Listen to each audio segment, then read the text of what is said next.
ಶ್ರೀ ರೇಣುಕಾ ಯಲ್ಲಮ್ಮ ದೇವಿಯ ಕತೆ. ಹಳೆಯ ಕಾಲದಲ್ಲಿ ಭಾರತ ದೇಶದಲ್ಲಿ ಜಮದಗ್ನಿ ಎಂಬ ಮಹಾತಪಸ್ವಿ ತನ್ನ ಪತ್ನಿ ರೇಣುಕಾದೇವಿಯೊಂದಿಗೆ ವಾಸಿಸುತ್ತಿದ್ದರು. ರೇಣುಕಾದೇವಿ ಅತ್ಯಂತ ಶುದ್ಧಚಿತ್ತ ಹಾಗೂ ಪರಮ ಭಕ್ತರಾಗಿದ್ದರು. ಪ್ರತಿದಿನವೂ ಅವರು ನದಿಗೆ ಹೋಗಿ ನೀರು ತಂದು ಪತಿ ಜಮದಗ್ನಿಯ ಪೂಜೆಗಾಗಿ ಉಪಯೋಗಿಸುತ್ತಿದ್ದರು. ಅವರ ಪತಿವ್ರತೆಯ ಶಕ್ತಿಯಿಂದ ಮಣ್ಣಿನ ಅಡುಗೆ ಪಾತ್ರೆಯು ಜಲವನ್ನು ಮುಟ್ಟದೆ ಅದೇ ರೀತಿಯಾಗಿ ಉಳಿಯುತ್ತಿತ್ತು. ಒಂದು ದಿನ ಅವರು ನದಿಗೆ ಹೋದಾಗ ಗಂಧರ್ವರು, ಸ್ವರ್ಗದ ದೇವತೆಗಳು ನೀರಿನಲ್ಲಿ ಆಡುವುದನ್ನು ಕಂಡರು. ಆ ಕ್ಷಣಕಾಲ ಅವರ ಮನಸ್ಸು ಚಂಚಲವಾಯಿತು. ಅವರು ಅವರ ಸೌಂದರ್ಯವನ್ನು ಮೆಚ್ಚಿದರು. ಕ್ಷಣಾರ್ಧದಲ್ಲಿ ಅವರ ಪತಿವ್ರತೆಯ ಶಕ್ತಿ ಕಳೆದುಹೋಯಿತು ಮತ್ತು ಅವರ ಮಣ್ಣಿನ ಪಾತ್ರೆ ನೀರಿನಲ್ಲಿ ಕರಗಿ ಹೋದವು. ತಾವು ಮಾಡಿದ ತಪ್ಪನ್ನು ಅರಿತು ಅಪಾರ ಭಯ ಮತ್ತು ದುಗುಡದಿಂದ ಅವರು ಮನೆಗೆ ತೆರಳಿದರು. ಜಮದಗ್ನಿ ಮುನಿಗಳಿಗೆ ಆಧ್ಯಾತ್ಮಿಕ ಶಕ್ತಿ ಇದ್ದುದರಿಂದ ಅವರು ಈ ಸಂಗತಿಯನ್ನು ತಕ್ಷಣ ಅರ್ಥ ಮಾಡಿಕೊಂಡರು. ಅವರು ಕೋಪಗೊಂಡು, ನೀನು ಈಗ ಪವಿತ್ರಳಲ್ಲ, ನನ್ನ ಪತ್ನಿಯಾಗಲು ಅರ್ಹಳಲ್ಲ ಎಂದು ಘೋಷಿಸಿದರು. ಕೋಪದಲ್ಲಿ ಅವರು ತಮ್ಮ ಮಗ ಪರಶುರಾಮನನ್ನು ಕರೆಯಿಸಿ, ತಂದೆಯ ಆದೇಶ ಪಾಲಿಸಬೇಕಾದ್ದು ಮಗನ ಧರ್ಮ, ನೀನು ತಕ್ಷಣ ರೇಣುಕೆಯ ತಲೆ ಕತ್ತರಿಸಬೇಕು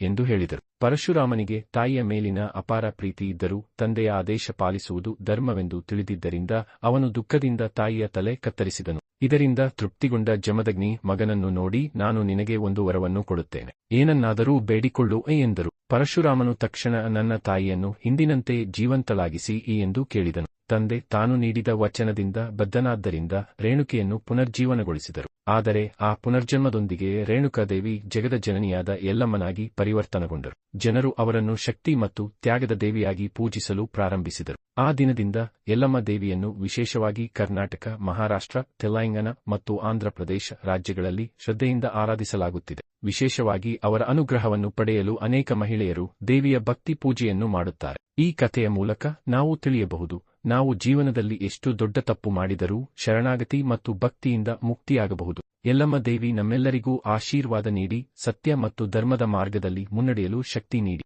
ಓಂ ಶ್ರೀ ರೇಣುಕಾ ಯಲ್ಲಮ್ಮ ದೇವಿಯೇ ನಮಃ.